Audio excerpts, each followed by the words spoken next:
तो इस वीडियो में हम क्वार्टाइल से पूछे जाने वाले मेनली 3 टाइप्स के क्वेश्चन डिस्कस करेंगे जो बेहद ही सिंपल हैं। तो हम बात करते हैं कि क्वार्टाइल क्वार्टाइल होता क्या है। क्वार्टाइल किसी भी डेटा सेट को 4 इक्वल पार्ट्स में डिवाइड करते हैं। जैसे ये कोई डेटा सेट है तो ये फर्स्ट क्वार्टाइल होगा Q1, second quartile Q2 and third quartile Q3। तो ये क्वार्टाइल किसी भी डेटा सेट को 4 इक्वल पार्ट्स में डिवाइड कर रहे हैं। ये 20% पार्ट है, ये भी 20% पार्ट है, ये भी 20% पार्ट है, ये भी 20% पार्ट है। जो Q1 होता है ये 25:75 में डिवाइड करता है। जो Q2 है ये 50% में 1:1 के रेशियो में डिवाइड करता है किसी भी डेटा सेट को। तो आपको पता होगा कि जो मीडियन होता है वो भी मिडिल वैल्यू होती है किसी भी डेटा सेट की। तो ये जो Q2 है ये कुछ और नहीं, मीडियन ही है, मीडियन कह सकते हैं इसको। ठीक है, अब हम डिस्कस करेंगे इस टॉपिक से रिलेटेड 3 टाइप्स के जो क्वेश्चन हैं वो एग्जाम्स में पूछे जा रहे हैं। फर्स्ट है inter quartile range. Inter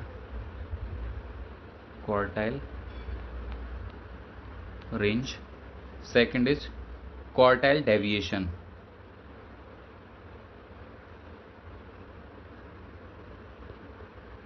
quartile deviation. Third is coefficient of quartile deviation.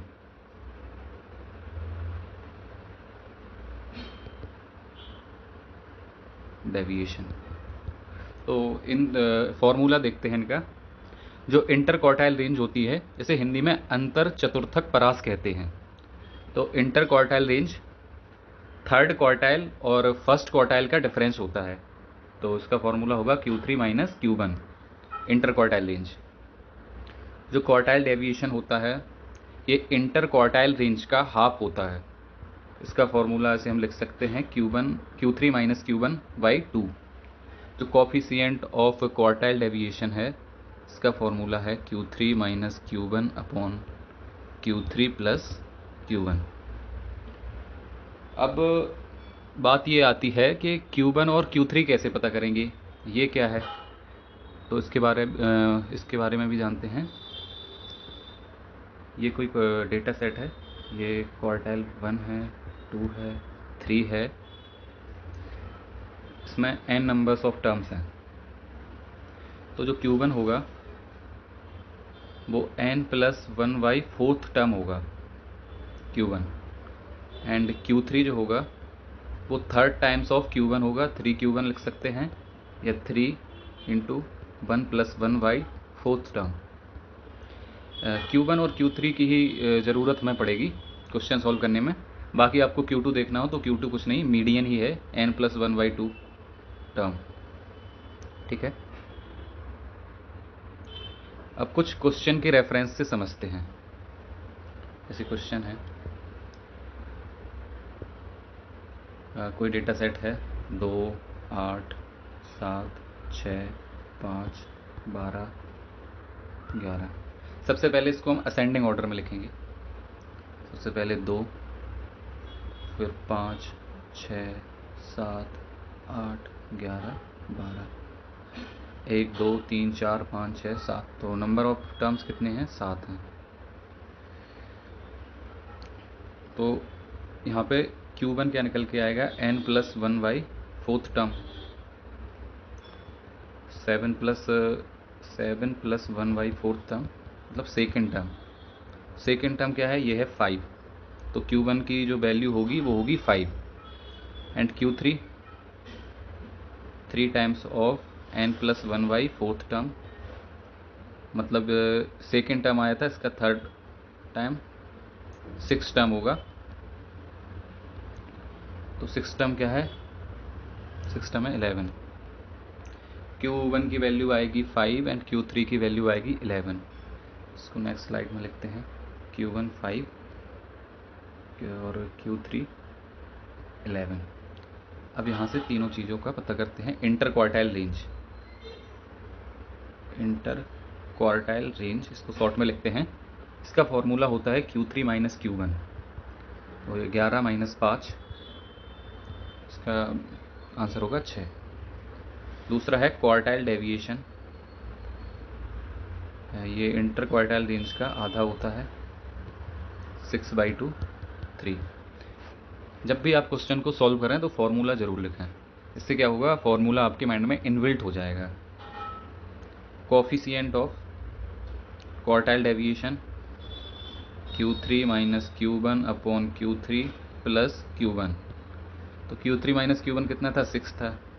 Q3 plus Q1 कितना होगा, 16 होगा, तो ये इसकी वैल्यू होगी 3/8।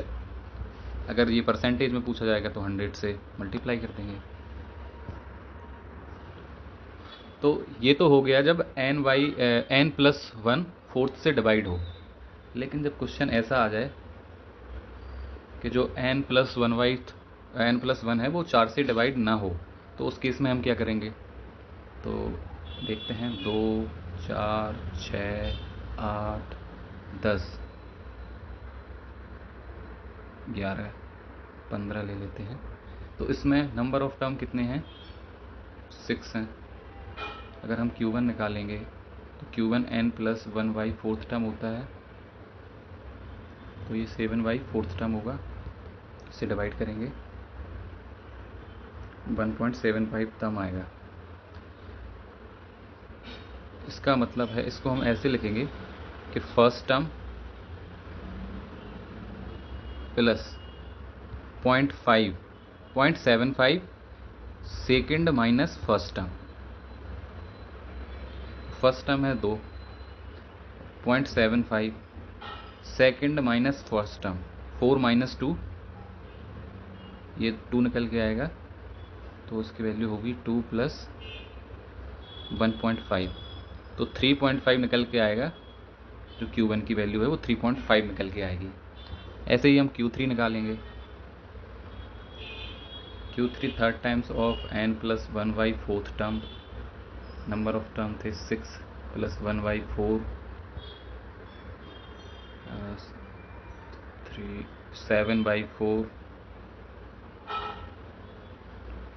1.75 टर्म, 5.25 टर्म आएगा। तो इसको कैसे एलेबोरेट करेंगे कि fifth term plus 0.25 into sixth minus fifth term. अब पिछली स्लाइड से देखेंगे फिफ्थ टर्म क्या था, ये है, ये सिक्स्थ टर्म है, ये फिफ्थ टर्म है। फिफ्थ टर्म था 10.25, 15 माइनस 10, मतलब ये 5 आएगा निकल के, 5, 1.25 इसका मल्टीप्लाई करेंगे तो 1.25 निकलेगा, तो ये 11.25। Q3 की वैल्यू निकल के आई 11.25। Q1 कितना था, 3.5, तो Q1 3.5 एंड Q2 इज 11.5। अब निकालते हैं inter quartile range. Inter quartile range ये होती है, ये Q3 है, Q3 माइनस Q1, तो 11.5 माइनस 3.5, 8 निकल के आएगा। दूसरा होगा quartile deviation, Q3 minus Q1/2, तो ये 8 निकल के आया, तो 8/2 4 हो जाएगा। Coefficient of quartile deviation Q3 minus Q1 upon Q3 plus Q1। Q3 minus Q1 था 8, Q3 प्लस Q1 कितना होगा, 15, तो ये निकल के आएगा कोफिशिएंट ऑफ क्वार्टाइल डेविएशन। ये मेनली जो क्वेश्चन बन रहे हैं SSC में वो हमने कवर कर लिए हैं।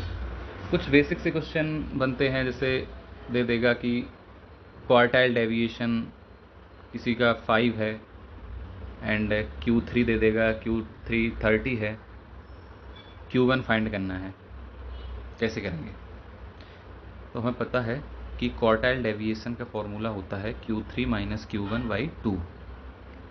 तो क्वार्टाइल डेविएशन का वैल्यू 5 है, Q3 30 है, ये 30 माइनस Q1/2, इसका यहाँ मल्टीप्लाई करेंगे तो 10 हो जाएगा।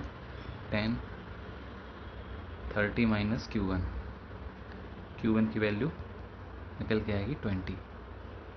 ठीक है, एक और क्वेश्चन करते हैं। Q1 और Q3 दोनों फाइंड करने हैं। क्वार्टाइल डेविएशन दिया है 6, कोफिशिएंट ऑफ क्वार्टाइल डेविएशन 0.2 दिया है। इसे कैसे फाइंड करेंगे? तो हमें पता है कि कोफिशिएंट ऑफ क्वार्टाइल डेविएशन होता है Q3 minus Q1 upon Q3 plus Q1। Quartile deviation क्या होता है? Q3 minus Q1/2। ये 6 के बराबर है, तो Q3 माइनस Q1 कितना हो जाएगा? 12 हो जाएगा। तो ये 12 हो गया। और कोफिशिएंट ऑफ क्वार्टाइल डेविएशन कितना है? 0.2 है, अपॉन में Q3 प्लस Q1। तो यहाँ से एक 0 बढ़ाएंगे, 60 होगा ये।